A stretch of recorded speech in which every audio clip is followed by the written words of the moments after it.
lazy. I wanna be lazy. Lazy. Here we go. Hello, everyone. We're not lazy. We're here at this time of the morning. Yes. Yeah. Yeah, I got all ready so that I record before work. Before work. But I love to be lazy. But today we are not. We are functional. I set an alarm and got up at 6:30. Oh, God. I set an alarm and got up at 8:30. I have no room to complain is my point. No. Fuck you. Anyway, this is Amuse Bouche. It is. And we're here for you. Here we are. We have a unique episode because today Julie and I are both talking about the same thing all the way through. All the way through, but it's something so good. It's worth listening. Look, I've worshipped this woman for the majority of my life. Yeah. And Julie was like, "Hey, can I cover this topic?" And I was like, Stop taking all these. But you know that I love her too. It's not like I didn't absolutely read all of the books as a child. Wait, don't give it away yet. We have to breathe. Let's reset ourselves so you'll stop hating me for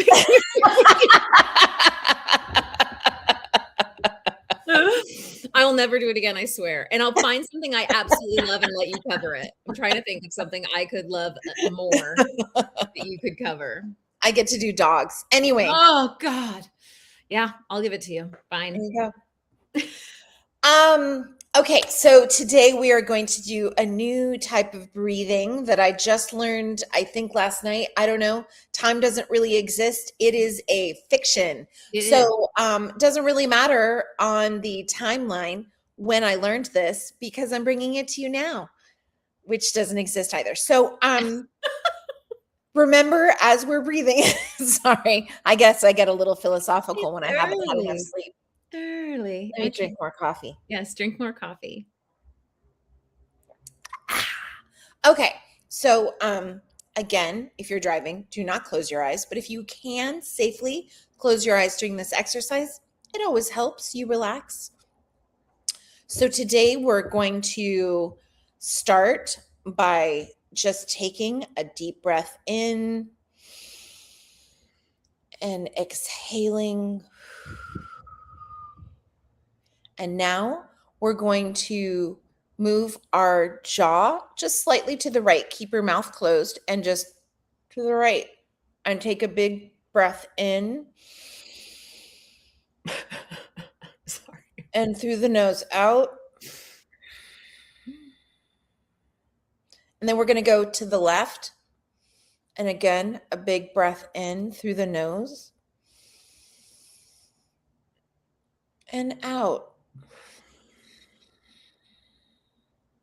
And now, please put your tongue to the roof of your mouth. And again, we're going to inhale and exhale through our nose. Tongue to the roof.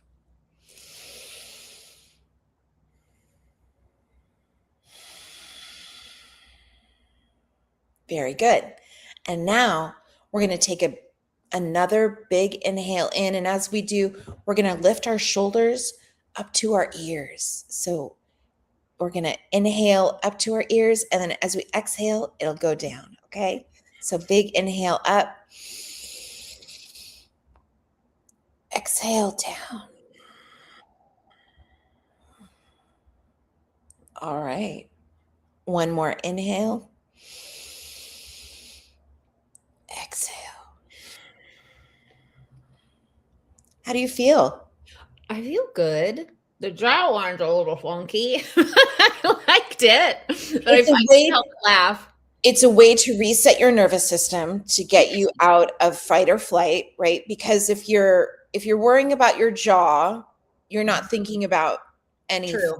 You're not worried about anything else. You're focused on getting your jaw to move that way. Right. You're focusing on your jaw, and then you're focusing on breathing, and then you're focusing on your tongue being on the roof of your mouth, and you're focusing on breathing. And then your shoulders. And so any outside like anxiety that you have tends to get kicked to the curb. Yeah. It's good. I like it. Julie, what have you got for us today? Okay. Our shared love of this brilliant legend whose name will always be synonymous with the best writing and mystery has to offer, Agatha Christie. Yay! Yay! She really is remarkable. And I realize as I wrote this and as I listened to it, I have my phone read it to me so that I can like hear everything I wrote and any errors. And I thought, I'm really just talking about how truly remarkable she was and how amazing. But I figured that would be okay. And you will come to us with something completely different as we move forward. So let me tell you that there were so many options for sources with this. Yes. What I used most was the Agatha Christie official website, the Britannica biography of Agatha Christie, the British Library on Agatha Christie and detective fiction. The Guardian featured an Agatha Christie legacy article, and the Smithsonian Magazine article on Christie's influence and popularity. So all of those things are a mass with information. And when you're reading so many different things, I mean, I was taking screenshots and then I was like, okay, well, if I just put it all in my head, it'll come out on paper. And I realized that some of the facts get lost. It doesn't matter. I don't need to explain it. I'm just going to tell you about her. Okay. Just tell me about her, Julie. Let's tell you about her. So if there's one thing that humanity has proven over and over, Addy, it's that we love two things very, very deeply. We love gossip and we love murder mysteries. And if you can magically combine them, we are immensely entertained. You and I, most especially. Yes.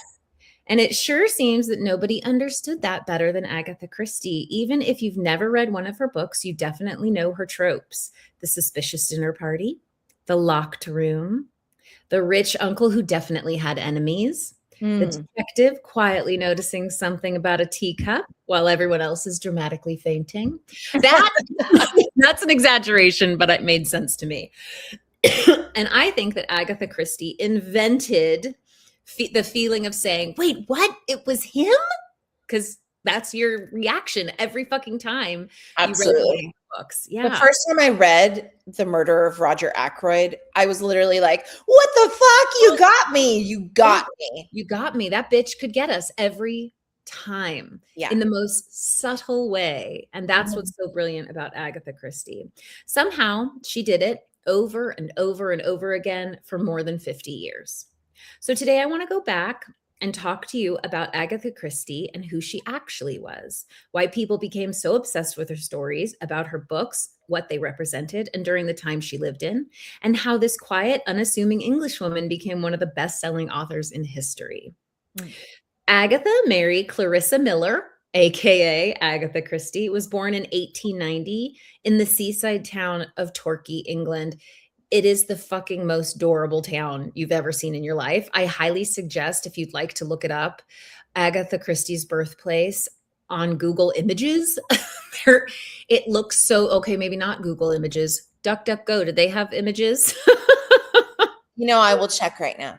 Okay, because I mean, I did look them up over a week ago now, but it looks like the cutest freaking seaside town, and I would very much like to visit there someday. What is it called? Torquay? Torquay, and it's spelled Torquay. And I looked up pronunciation because I didn't want to be a nincompoop. Torquay, England.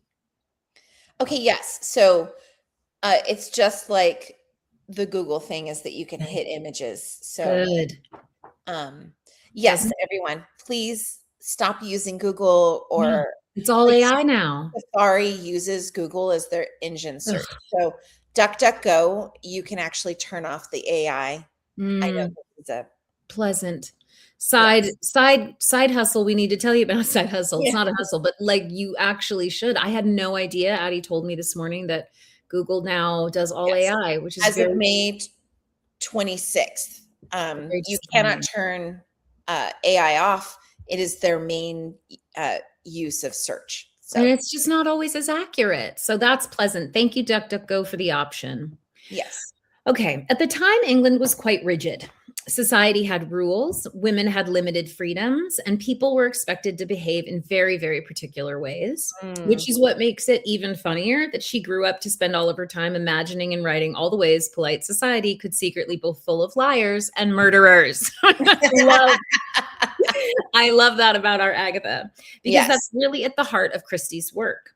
Appearances are meaningless, right? Which is why every time we read one, we were like, what the fuck? The sweet old lady might be dangerous. The respected doctor might be corrupt. And the charming man in the tuxedo is probably poisoning someone as we speak. And readers loved it. As a child, Agatha grew up homeschooled by her mother, which is interesting. And her mother believed that children should not read too early. Sounds very old school to me, but children shouldn't read too early. So Agatha taught herself how to read. I know, she was a little badass. She's like, well, I want to do this thing called reading. I'm going to have to teach myself. I guess so. Right? I think that's incredible. She grew up in a very comfortable middle-class family and described her childhood as very happy. She loved stories, imagination, and pretend games. And that mix matters because her books always balance cozy familiarity and something dark underneath. Murder happens constantly, but there's still tea and witty banter, Addy. There's still someone discussing the weather while a body lays dead in the library. Honestly, the emotional vibe of Agatha Christie novel is, well, yes, someone has been bludgeoned, but we still have guests arriving at 4. And that balance became comforting to people, present company included. Before she became famous, Christie lived through enormous upheaval. She saw 2 world wars, which is insane to have lived through both. Massive social change, the decline of the British Empire, rapid modernization, and it all shows up in her work in very subtle ways. So I absolutely loved learning this little detail, but in World War I, Agatha worked as a nurse, and later she became a pharmacist. She worked in a pharmacy dispensary. Yeah, and working there gave her this extensive knowledge of poison. Fictionally speaking, she turned that into an art form. But I love that that's why it was always so fucking accurate, because the woman knew what she was talking about. Yes. There's a lot of crime where somebody's asking somebody else, like, you know, hey, do you know how long it would take cyanide to kill somebody? And I'm like, sweet Agatha already knew, because she knew. She knew all of that. And I always wondered, I'm like, how does this woman, like, is this accurate? I don't know, but it was, but only because she had the knowledge due to the job that she had worked, which I think is incredible. I didn't know that prior to this. So, if you've read enough Christie novels, you eventually start thinking, maybe I don't need strangers making my coffee. Because it's literally anyone's guess who's going to want to murder you or poison you on a random Tuesday. Her understanding of toxins made her mysteries feel unusually realistic. But more importantly, she understood psychological tension, Addy, didn't she? That's what was so great about her books. You don't need graphic violence. And when everyone at the table is lying, right? Yeah. Her first novel, The Mysterious Affair at Styles, was published in 1920. And it introduced us to, all right, I'm going to do my best to say it. You might have to correct me. It's challenging. Hercule Poirot. Very good. Did I do okay? I know it's so hard to say his name correctly. I wrote it for myself, Hercule Poirot, because when I was reading, he was Hercule Poirot. No, one of later on I'll tell you what my favorite movies are, and in one of them he's introduced by a secretary as Hercules Parrot.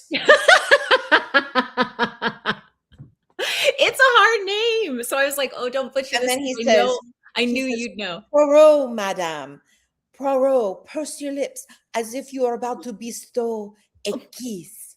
Poirot. Anyway, the woman looks very offended, but he's the best. Yeah. Poirot is a completely ridiculous and completely brilliant character. Yes. Rolling those 2 traits into one seems damn near impossible, but of course, our girl Agatha mastered it in his role. He's obsessive. He's fussy. He's vain, deeply concerned with symmetry and his mustache. But underneath all of it, he understands human nature better than pretty much anyone, which is, I think, where a lot of our Jessica Fletcher's personality came from, right? She understood people and she understood the small and saw the small details. And I always think of that as a nod to Agatha Christie's writing. Yes. Yeah, absolutely. He solves crimes not through strength, but through observation, ego, insecurity, contradiction. And that's a huge part of Christie's legacy. She made intelligence exciting, not action, not spectacle, observation. She basically suggested that the most dangerous weapon in the room is the human ego. And I stick by that sentence because I think it's actually very accurate. And then we later were introduced to Miss Marple, sweet little old Miss Marple, who looks like the harmless knitting ant, but understands exactly how dark people can be. Her insight comes from the fictional small village she spent her entire life in, Addy, St. Mary Mead. St. Mary Mead. And she claimed that every type of human behavior is visible in miniature in her little small town. She could see greed, jealousy, cruelty, and pride all at work in her little hometown. Christie's books exploded between the 1920s and 40s, often referred to as the golden age of detective fiction. After World War I, people were drawn to mysteries because the world felt unstable and unpredictable. Her stories restored order. A crime happens, confusion spreads, suspicion grows, and then slowly the truth is revealed. The puzzle gets solved. This little pattern is very comforting to readers. It was then and it still is now. Life is messy, but mystery stories end tidily. This is a quote that I wrote down that then I forgot to jot down where I got it. It's so perfect. And I was so angry and I tried to find it again and I couldn't. But I was like, I can't give credit for it, but I am not going to claim it as my own writing because it's so beautifully written and it's so good. So here you go. Quote, Christie understood class and social performance. Her books were filled with wealthy families hiding secrets, servants noticing everything, and respectable people behaving terribly behind closed doors. She captured a society in transition, shrinking aristocracy, rising social mobility, changing roles for women, and new technology reshaping daily life. Nice. Didn't she? She absolutely fucking did. And I was like, wow, that's too good not to quote. I apologize to whoever the brilliant person is who wrote it because I don't have it written down. Nice. And as always, she returned to one question. Who are people really when no one is watching? Her own life even became a kind of mystery. In 1926, Christie disappeared for 11 days. It was a real life mystery that I will let Addy share with us after I'm done here. That's my girl. Despite her fame, she remained extremely private. She didn't cultivate celebrity. She just kept writing and writing and writing. She was so beyond prolific for an author of any time to write that much. It was incredible. She published more than 60 novels, numerous short stories, and plays including Murder on the Orient Express, Death on the Nile, and Then There Were None. That last one, And Then There Were None, is especially striking because it removes the comforting detective structure entirely. There was no rescue. There was no neat outside solver, just paranoia, guilt, and psychological collapse. With an estimated 100 million copies sold worldwide, it holds the title of the world's best-selling mystery novel and generally ranks as the 7th best-selling fiction in U.S. history, in book history in general, in all history. That's incredible. Even to this day, even to this fucking day. She also became a theatrical powerhouse. The Mousetrap, which opened in 1952, became the longest running play in theater history. Since opening in London's West End, it has amassed over 30,000 performances and holds the Guinness World Record for the longest running continuous show of any kind, which is absurd. I did go when I was in England. Oh, did you fucking love it? Of course you did. It is nothing revelatory. It is exactly like it's in one room. It is in a mansion out in the country in England. You know, strangers come in. There's a hapless,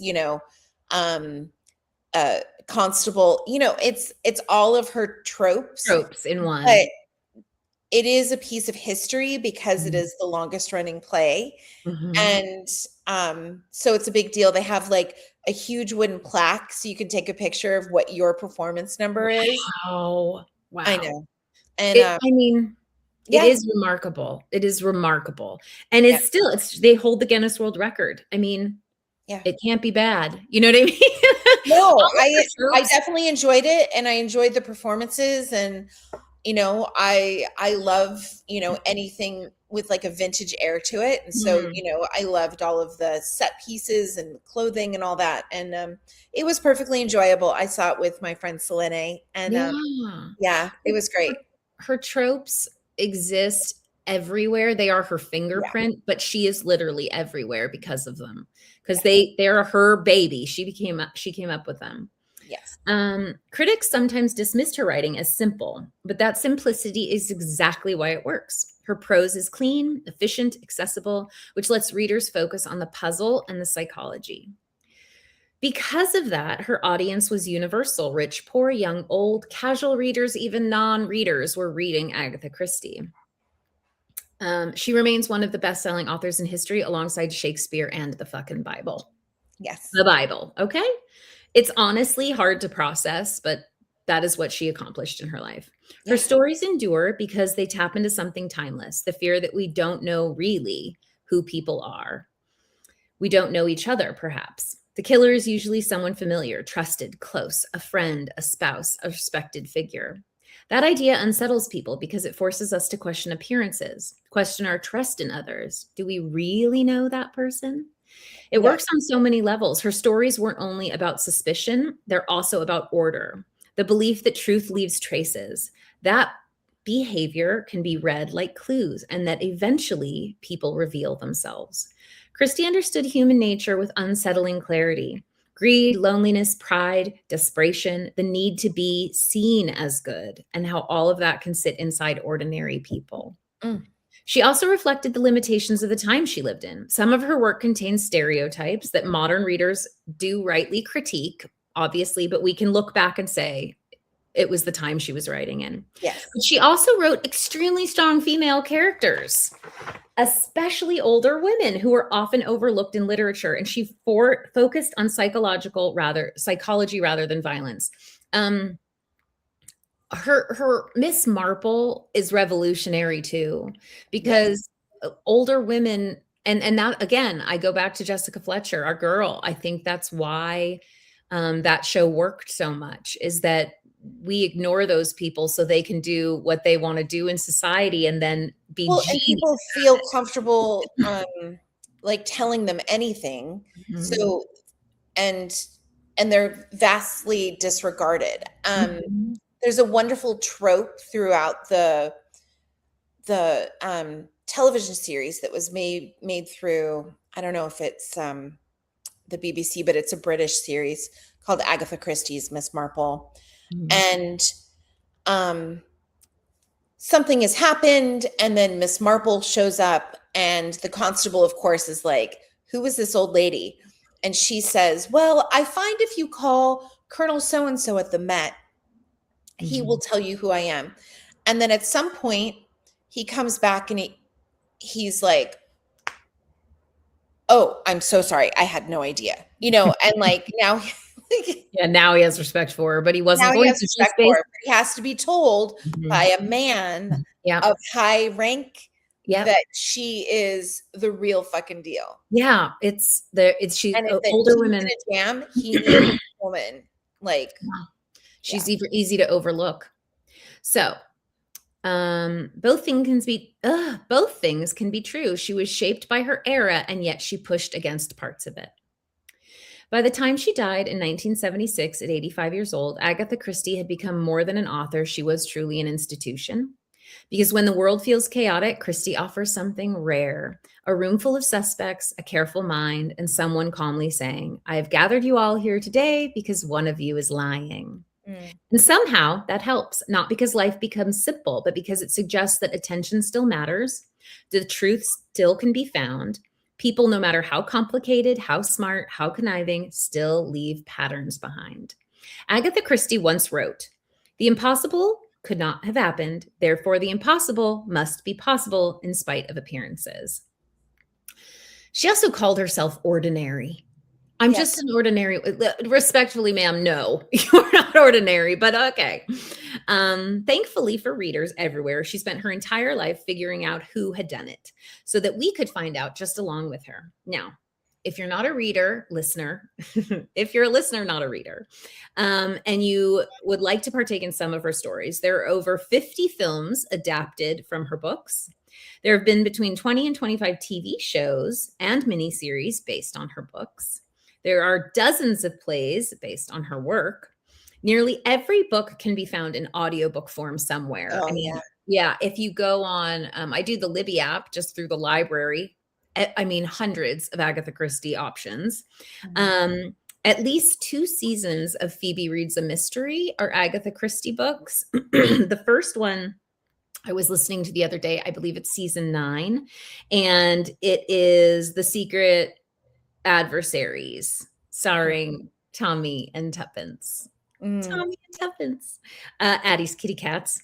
And so it's what made me start thinking, why don't I write about Agatha Christie? I did not know, embarrassingly, I did not know a lot about her before this. I just know her books. Yeah. And my Nana read them. And so I read them because they were available to me and they still remain a favorite. So Miss Addie, I wrote down here, you have probably seen all of them. So would you please give our friends a list of the best to be seen? Okay. One of my favorite films, it is a comfort film. So a lot of people have portrayed Poirot over the years. And although I love David Suchet, the actor who played Poirot in the series that ran from 1989 to 2013. He is phenomenal. I adore him. He also does a lot of the audio books, and his voice acting is phenomenal. Not just being Poirot, but being everybody else. He's really fantastic. Peter Ustinov did 2 movies. Now, these movies were directed by a man who also directed some of the 007 movies, which is wild. Wow. So he directed the 1978's Death on the Nile. Okay. And Death on the Nile stars Peter Ustinov, obviously, Mia Farrow, Angela Lansbury, Maggie Smith, Maggie Smith, cute as pie. Betty Davis. Oh my God. I mean, it is a who's who of amazing women. But my favorite is Evil Under the Sun. Okay. Evil Under the Sun came out in 1982, and it stars Diana Riggs, who of course was in Game of Thrones as Tell Cersei I did it. I want her to know. Love that. She is so young and sexy and vibrant. Roddy McDowall is in this again with Maggie Smith. Roddy McDowall. Yes. Oh my God. Does he have tight pants on? He often has pants on. No, just tight ones. Just the tight ones. Oh, tight ones. No, because it's the 30s. Okay. So, everybody looks appropriate to that. Okay. There is James. Oh my gosh, the actor who's got that very specific. Anyway, it from top to finish, the music involved. It is a movie I've probably watched 50 times. Wow. What serious comfort film. Serious comfort film. My mom made me watch it a million times when I was a kid, and I loved it. And up till when she died, we were still like watching it regularly. Like if we were like, oh, let's put on Evil Under the Sun. Now, Evil Under the Sun is a classic Poirot, and I have listened to David Suchet's audiobook and of course watched the version of it that was on television, and neither of those compare to the joy that is the 1982 movie. The original. That one is my absolute favorite. Now,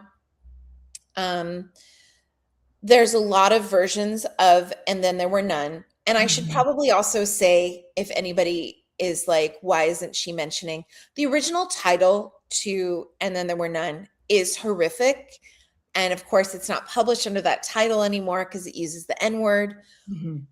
But And Then There Were None is still, now that it is not using that word in the movies, really fantastic. And the version that I love is, I think, the 1938 or 1944, I can't remember which year it was, version. That one is in black and white. It is scary, but it's also campy and delicious. Okay. There has been a real resurgence in the last, I think, maybe 10 years of redoing these mysteries, but instead of making them fun with a little wink and a nod, they've made them very serious, very stern, very dark. There's no room to breathe. They are abysmal to watch. I hate them. Yeah. Yeah, because they don't follow what she did so beautifully. And then Kenneth Branagh, who I usually love, had Poirot running up a Which he would never. He was way too distinguished to run. Never. run.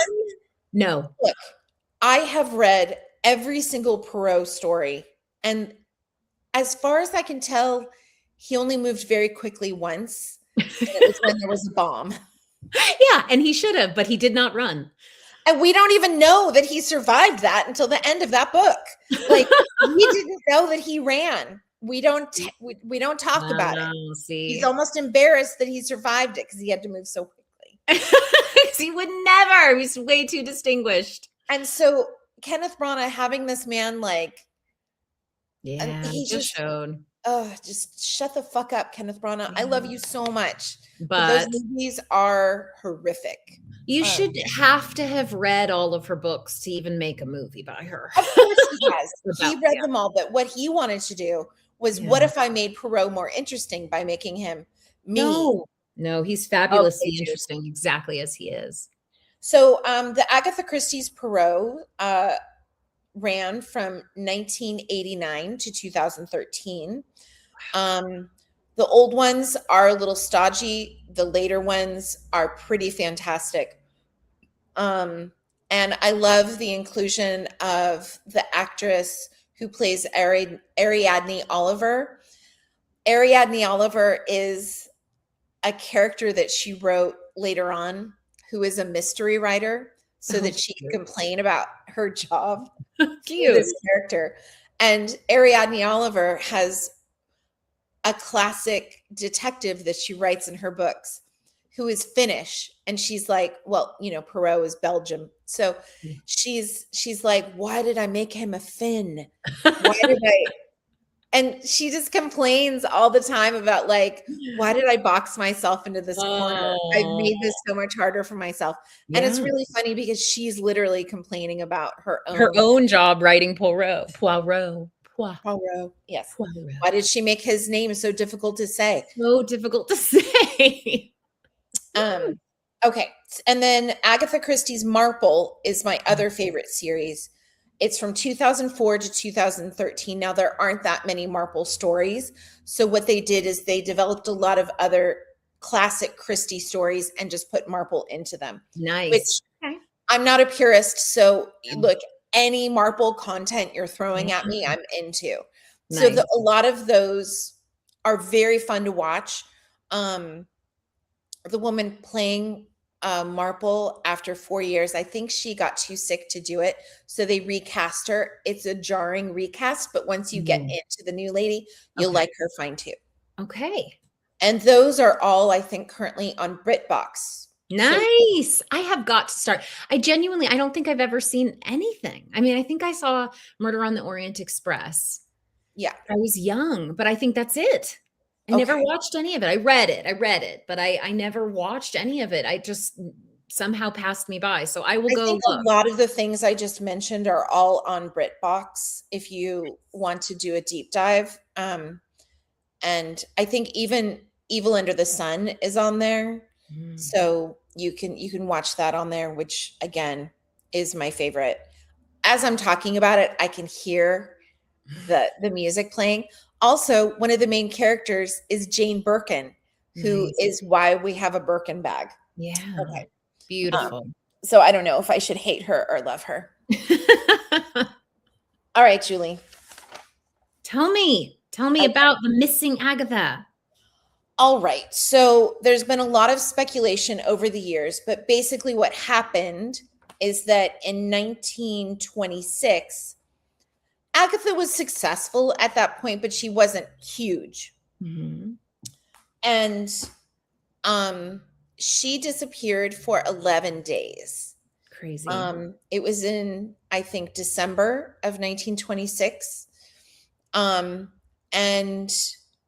there were 15,000 volunteers who they just found her car in the countryside, and no note, no nothing, very few clues. It's a perfect mystery. Mm-hmm. And then 11 days later, they found her in a hotel. Okay. Under a different name. And people thought it was just a hoax to make her more famous.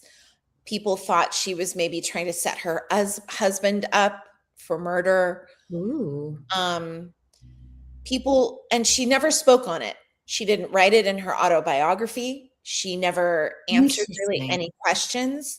Okay. So I did watch a lot of YouTube videos about it. And a lot of them were just like, and here's the mystery.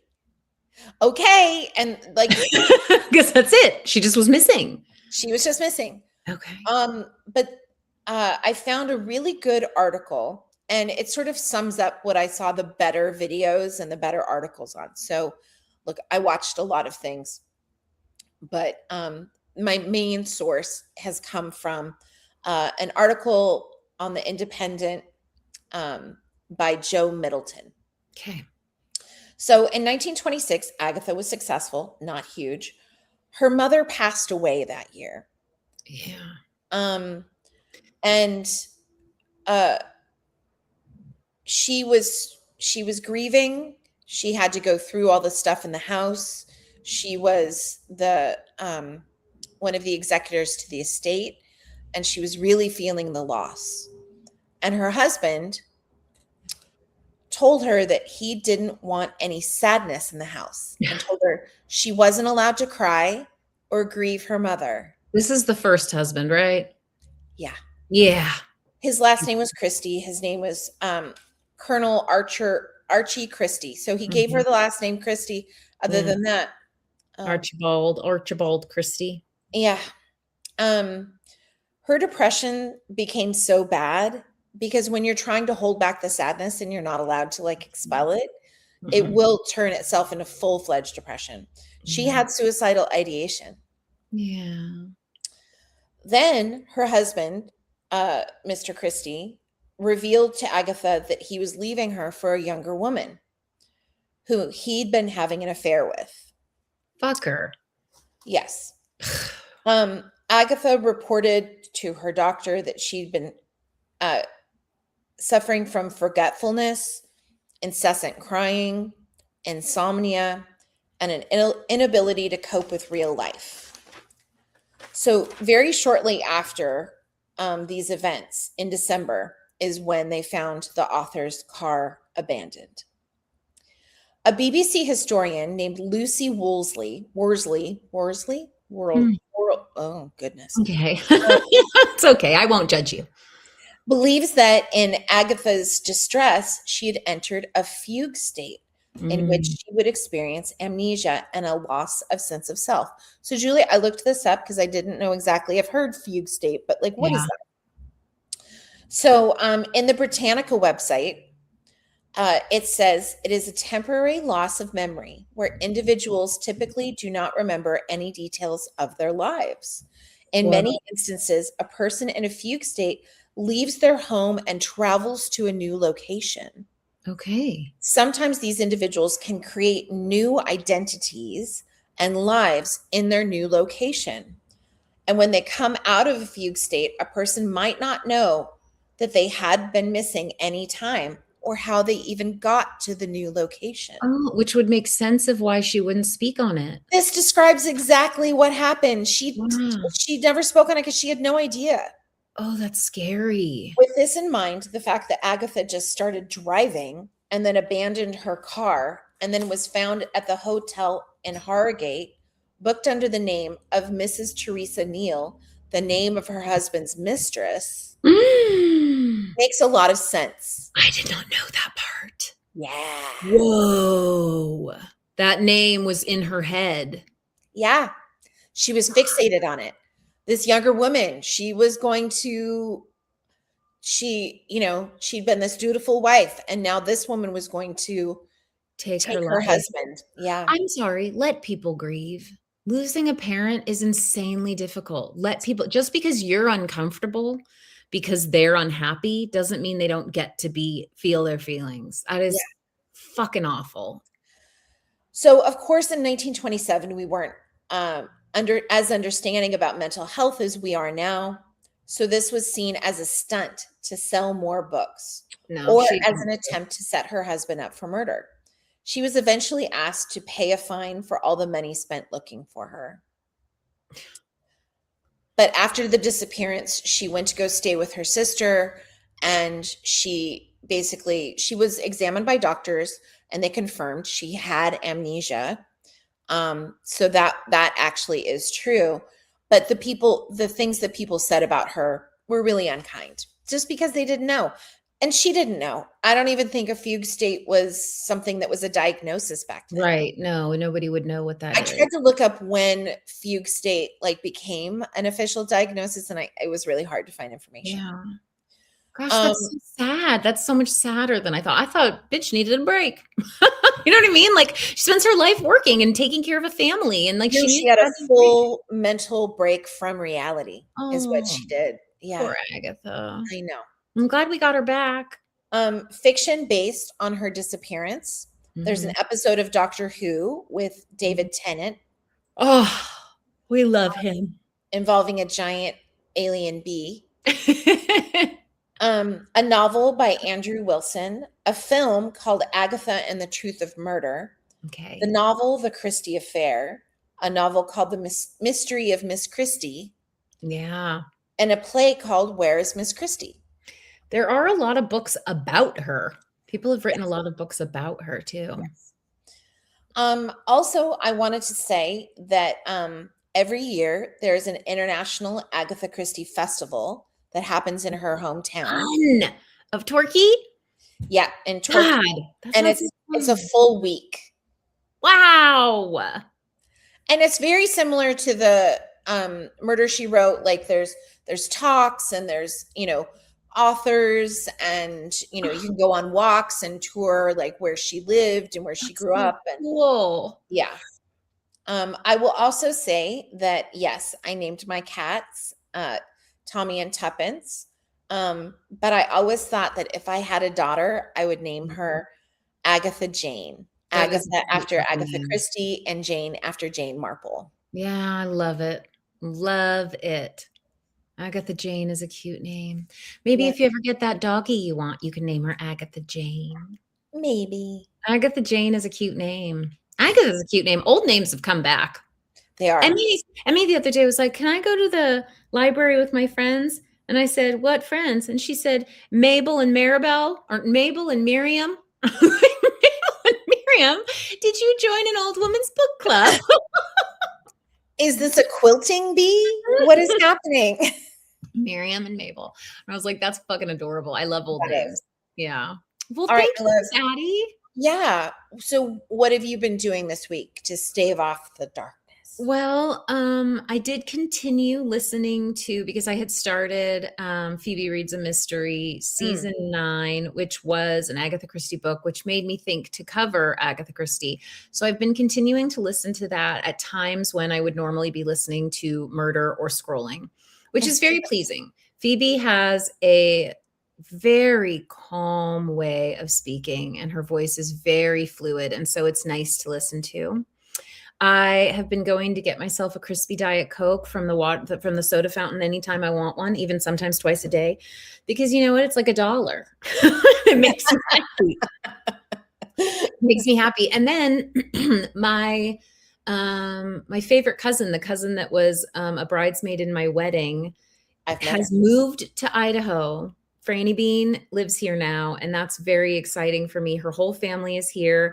And so tonight we will go to dinner at their new home. Nice. It's absolutely freaking ginormous. I'm so excited to see it. And so those little gifts have made me feel less dark and doom and gloom this week. How about you, Miss Addy? How about you? Oh. Have you found a thing? Well, I have purchased way too much lipstick this week. Oh, but that's so nice for you. You deserve it. It is one of my favorite things. And then of course the second season of the four seasons. The 4 seasons on Netflix. Yes. Gary and I just plowed through 3 episodes last night. Really? Oh, I'm so excited. I can't wait to start. Look, my love for Tina Fey, it's ginormous. It's ginormous. How about that? You can cover Tina Fey because I adore her too. Genuinely, every single thing she touches. Everything. And she even I don't know if she directed anything in the first season of it, but the episode I think the second episode was so good, and in the end it was like directed by Tina Fey, and I was like, oh yes, girl. Yes. She's good at that too. So good. No surprises there. She's good at that too. Her fucking perfect timing. Sorry, I got mad. Also, no, it's okay. This may be a divisive thing, but I have fallen in love with a new musical act. Tell me. They are called Twin Temple, and they are a satanic doo-wop group. I've never heard those two things together before. No. Satanic doo-wop. Adorable. Yeah. Here, let me just play a little tiny bit. I don't know if I can. Maybe Gary, I'll have to take this out, but tell us their name again. Twin Temple. Twin Temple. Okay. Yes. Yeah, I just don't know what to say, but I'm so happy you found them.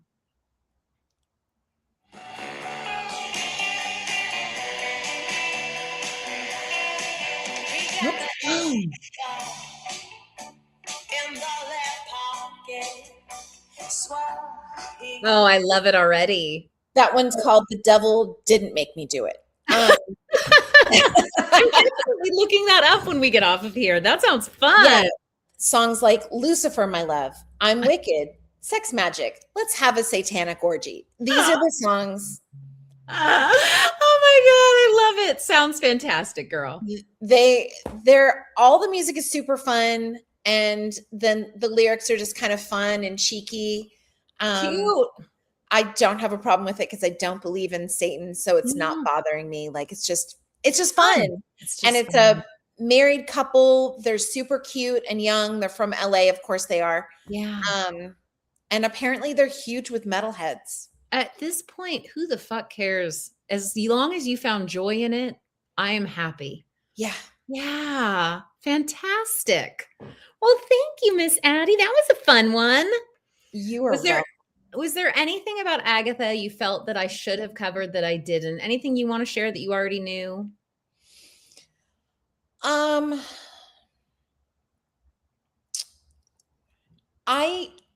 I love her content just because she does exactly what you already said, is that Poirot is this like fussy dandy outlier, right? And Miss Marple is this older spinster woman who usually, is not in the main society, but she shows up and she can read everyone in the room. Poirot is the same. He's this Belgian. He's an outsider. And in England, everybody's like, ew, a foreigner. And they often just say that out loud. Sometimes when he starts speaking, they'll be like, are you foreign? Right? And so, like, just the sort of racism there, like the xenophobia of it, you know what I mean? Yeah. Like they're just like, ew. But then he is the smartest man in the room. Like in the every room. yeah. Yeah. And she didn't do this with everyone. Tommy and Tuppence are a perfectly lovely couple. Yeah, Like, they are. Yeah. But the fact that those were her main focuses, and these were the people who were going to surprise you by being smarter, more savvy, and figuring out exactly what it is. And then one of my favorite things about mysteries is the reveal, and she's the queen of it, right? Yes. Putting everybody in a room and then dressing them the fuck down. Like, that's her whole jam, you know? She did it so great. Did it so wonderfully. Yeah. See, we love the same exact thing about her. It's why all I could do was talk about how fucking great she was. I was like, do we need all the details? Let's just talk about how fucking great she was. And hopefully somebody hears this will pick up an Agatha Christie book. Also, she should be inspirational because like it's not like she received fame in her 20s. You know what I mean? God, no. She was writing into her old age, and she really didn't get huge until she was older. But she also didn't really care for it. It wasn't about being famous for her. She was just writing, and she was good at it, and she knew people liked it, so she kept writing. I mean, it's really beautiful. She was humble in the best way. I love it. Yeah, sure. I love it. Well, thanks, Miss Addy. Thanks for indulging me and letting me do my part. Thank you for welcome. And thank you for being like, okay, fine, you can have the other part. Of course. Well, I wasn't going to go very much into it because I didn't find half the information you did. So look at that. It was the perfect split, actually, because I'd like to thank DuckDuckGo for giving me really good information, and right away, and it's not AI. Yeah, and we are not being paid by DuckDuckGo. We're not getting paid by anybody. So. No, this is actually, we're losing money on this.